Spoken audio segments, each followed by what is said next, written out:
Today I'm going to show you how to cook quinoa. Quinoa is a seed that's often called a grain because it cooks just like pasta and your rice.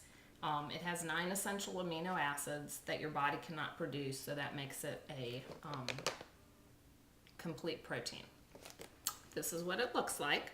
Now, I buy mine from Costco in this big bag, but pretty much most of your grocery stores, all your grocery stores have it now because it's become a lot more popular than it was.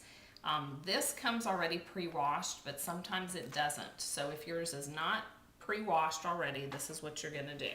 You're going to come over, you want to get a nice mesh strainer, something that, won't fall through because you can see it's pretty tiny. And you're just going to rinse it, and do this with your hands, just kind of rinse it. And if yours needs to be rinsed, it'll be kind of soapy looking. You'll see little suds. So you're just going to rinse it until all the little suds go away.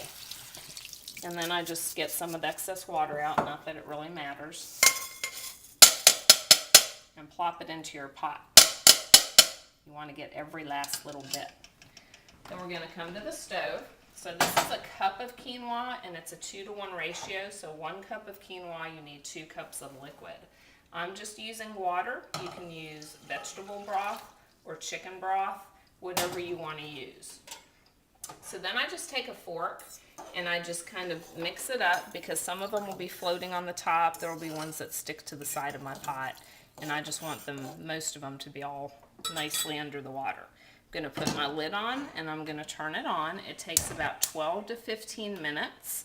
So I'm going to bring this up to a boil, and then you turn it down to a simmer. So don't leave your kitchen. Don't run out and pull the weeds in the garden or anything.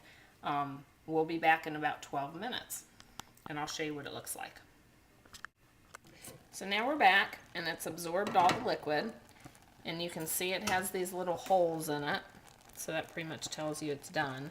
And I just take my fork and I go to the bottom, and see it's still got liquid in it, so it's not quite done yet.